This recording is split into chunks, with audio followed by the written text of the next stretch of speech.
Hello दोस्तों, नमस्कार। Sharma ji channel में हार्दिक स्वागत और अभिनंदन है। दोस्तों, आज हम एक ऐसा वीडियो आप सबके सामने प्रस्तुत कर रहे हैं कि जो कि नौटंकी कला के सागर बाबू महेंद्र सिंह के आवाज़ में वो सामाजिक गीत है जो समाज में आज जिस तरह के हमारे घर परिवार बच्चों के प्रति जो होता है वो दर्शाया गया है उस गीत के माध्यम से। और नौटंकी विधा के कुछ ऐसे हमारे ऐसे स्टार कलाकार हैं, सितारे हैं जो कि भारत के रत्न हैं। आज भी उनका नाम होता है। गायकी बड़ी सुंदर, जो भी प्रस्तुत करते हैं उसका कुछ मतलब होता है। बाबू सुरेंद्र सिंह हो गए, बाबू महेंद्र सिंह हो गए, ये सारे जो कलाकार हैं बहुत ही गरिमा पूर्ण कलाकार है।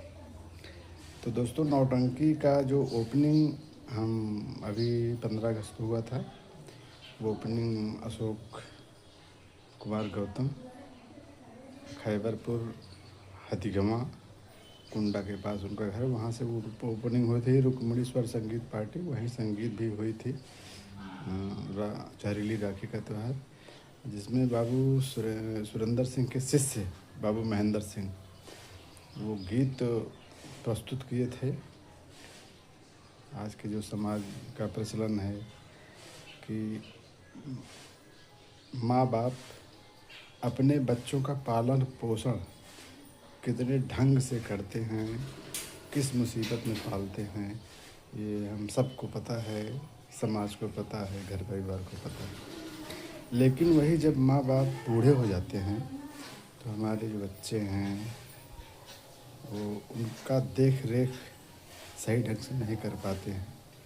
अगर 2 भाई हैं, माता पिता 2 हैं, माता पिता 2 ही हुए, एक माँ एक पिता, 2 जीव और 2 भाई उनकी फैमिली। तो भाइयों में एक समस्या आती है कि जब माँ बाप बूढ़े होते हैं तो उसमें भाइयों में ये बंटवारा हो जाता है कि कितने दिन माँ हमारे पास रहेगी, कितने दिन पिताजी आपके पास रहेंगे, या माँ बाप 1 महीना हमारे पास रहेंगे, ये माँ बाप फिर 1 महीना हमारे पास रहेंगे। ऐसा भी होता है कि आप पिताजी को आप रखिए, माताजी को हम रखें। जो ईश्वर जोड़ी बनाया उनका जन्म जन्मांतर का रिश्ता होता है, वही माँ बाप को ये बेटे अलग करते हैं। तो यही गीत इस नौटंकी संगीत की दुनिया में हमारे बाबू महेंद्र सिंह प्रस्तुत किए हैं। और वो गीत अगर गहराई से सुना जाए, दिल से लिया जाए तो आंखों में आंसू आ जाएगा कि किस मुसीबत से बच्चे अपने बच्चों को माँ बाप पालते हैं। खुद नहीं खाते हैं, खुद प्यासे रहते हैं, खुद भूखे रहते हैं, अपने लिए वो व्यवस्था नहीं कर पाते हैं, लेकिन अपने बच्चों के लिए हर व्यवस्था करते हैं। अब ये रीति रिवाज है, ये प्रेम है, हर माँ बाप यही करता है। लेकिन जब वही माँ बाप बूढ़े हो जाते हैं या वो उनके कमाने की शक्ति ख़त्म हो जाती है तो वो अपने बच्चों के ऊपर बोझ बन जाते हैं। ये समाज का दौर है, ये हम नहीं कह रहे हैं, ये समाज कह रहा है। आप समाज में देख भी रहे हैं कि हर माँ बाप बच्चों के प्रति बोझ लगते हैं। बच्चे यही सोचते हैं कि यार मैं अपना बच्चा, अपना बीवी पालूं कि इन बुढ़ियों को पालूं। तो ये इस नौटंकी के माध्यम से, ये गीत के माध्यम से हमारे बाबू महेंद्र सिंह जो कि बहुत बढ़िया कलाकार हैं, उस पार्टी का जो भी था सिस्टम आप इस गाने में सुनिए। का भाई, तो आइए उस गीत का आनंद लेते हैं बाबू महेंद्र के स्वर में। आप सब प्रेम से सुनिए और कमेंट में ये ज़रूर लिखिए कि शर्मा जी वास्तव में ये सही है या गलत है, और कमेंट का हमारे जवाब दीजिए। हम इसके आप सबके आभारी हैं, बहुत हमको खुशी मिलती है। हम आप सबके लिए नौटंकी विधा को आगे बढ़ाने का प्रयास कर रहे हैं, चर्चा भी करते हैं। अपना जो भी होता है अनुदान हम नौटंकी मालिकों और सबके साथ अनुदान देते हैं, कलाकारों के साथ जो भी हमसे बन पड़ता है। तो आइए हम बाबू महेंद्र सिंह के स्वर में ये सामाजिक गीत, जो समाज की प्रथा के आधारित पर गीत है, घर घर की कहानी है, उस पर आधारित गीत सुनते हैं। बैठ जाई हैं खेतवा दुअरवा पाई पाई, केकरा में बाबू रही हैं केकरा में माई। आइए दोस्तों उस गीत को सुनते हैं बाबू महेंद्र सिंह के स्वर में। मां घाटा से चलकर, बड़े ही दूर से चलकर आए हुए हैं शर्मा यूट्यूब चैनल।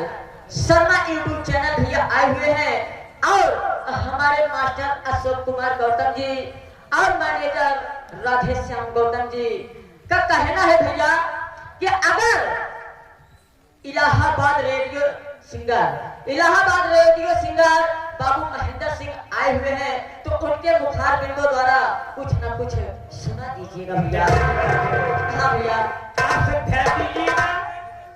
मौसम थोड़ा गड़बड़ हो गया है, मालिक की मर्जी है, वो अच्छा भी करे तब भी ठीक है, अगर ठीक करता है तो ठीक ही है। क्या करोगे, घबराने की जरूरत नहीं है, मनोरंजन भरपूर दिया जाएगा। अगर कोई बात होती है तो 2 घंटे सुबह प्रोग्राम हो जाएगा। आप लोग टेंशन मत लीजिए। कहना है साथियों, आज एक माँ अपने बेटे को कितनी मुसीबत से पढ़ाती है, लिखाती है, पैदा करती है, पालन पोषण में अपनी सरजमीन खेती बाड़ी सब गिरवी रख देती है। अनमोल होती है, इसका कोई मोल नहीं है। और इतना ही नहीं बाबूजी, चाहे जितना बड़ा अधिकारी बेटा हो जाए, माँ के दूध से कभी उद्धार नहीं होता है। साथियों, आज 2 बेटे हैं, दोनों की शादी हो जाती है, बहू आ जाती है, दोनों अपनी खूबसूरत बहू को पाकर अपने माँ बाप के किए हुए उपकार को भूल जाते हैं बाबू। आज घर घर की बात है, एक तरफ पिता रो रहा है और एक तरफ माँ रो रही है। ध्यान दीजिएगा, आशा नहीं विश्वास है कि जरूर पसंद आएगा।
मास्टर साहब अशोक कुमार गौतम के धर्म पत्नी जी के तरफ से 51 रुपए इस पारिवारिक का गीत सुंदर के दे रहे हैं। पार्टी हमारी हार्दिक स्वागत करती है। धन्यवाद। मैं सब परिवार को तहे दिल से शुक्रिया अदा करता हूं। इस पार्टी के बड़े ही चहेते हमारे इस पार्टी के मैनेजर साहब आदरणीय राधेश्याम गौतम जी, राधेश्याम गौतम जी के तरफ से 100 की नोट में से 51 रुपए पुरस्कार का स्पेशल दे रहे हैं। पार्टी हमारी हार्दिक स्वागत करती है। बड़े भाई, इस पार्टी के मैनेजर महोदय जी को हमारी तरफ से प्यार भरा नमस्कार पहुंचे और मालिक से कामना कर पदेवरा नवाबगंज प्रयागराज की धरती से आए हैं। आप साहब की तरफ से 101 रुपए आया है। पार्टी तहे दिल से शुक्रिया अदा करती है। मालिक हमेशा खुशहाल रखे। हाँ, और ये आवे हमारे बड़े दूर से चल करके मानधाता के प्रांगण से चल करके हमारे छोटे लाल विश्वकर्मा यूट्यूब चैनल के तरफ से 101 रुपए का पुरस्कार करते हैं। हम बच्चे आशीर्वाद की कामना चाहते हैं। धन्यवाद। माननीय यूट्यूब चैनल के निर्माता बड़े भाई छोटे लाल विश्वकर्मा, आप मानधाता थाना मानधाता जनपद प्रतापगढ़ की धरती से आए हैं।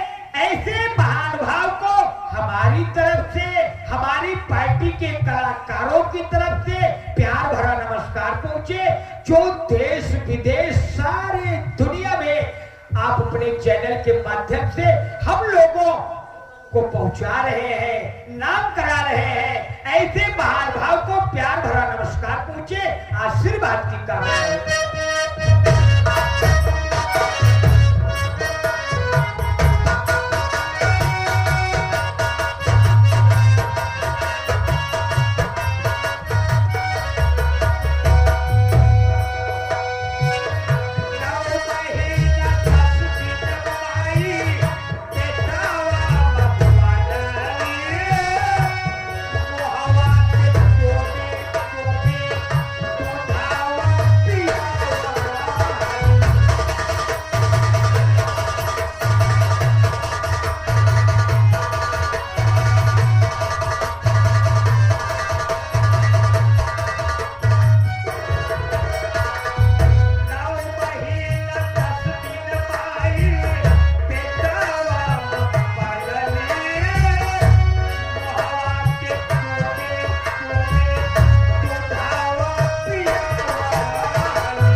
उसी माँ को हम बच्चे ठुकरा देते हैं बाबूजी।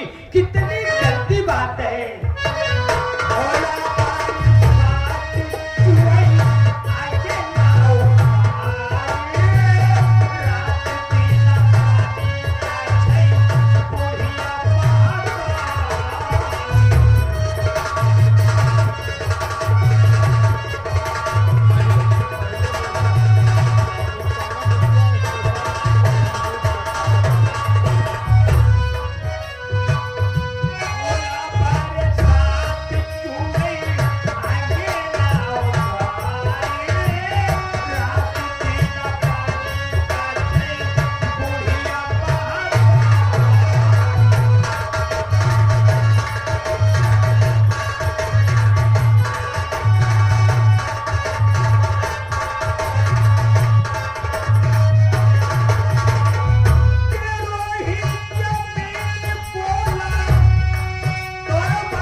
छोटे लाल विश्वकर्मा जी, छोटे लाल विश्वकर्मा जी जो कि ग्राम सभा मानधाता, थाना मानधाता, जिला प्रतापगढ़ के पावन सार्वजनिक चलकर आए हुए हैं।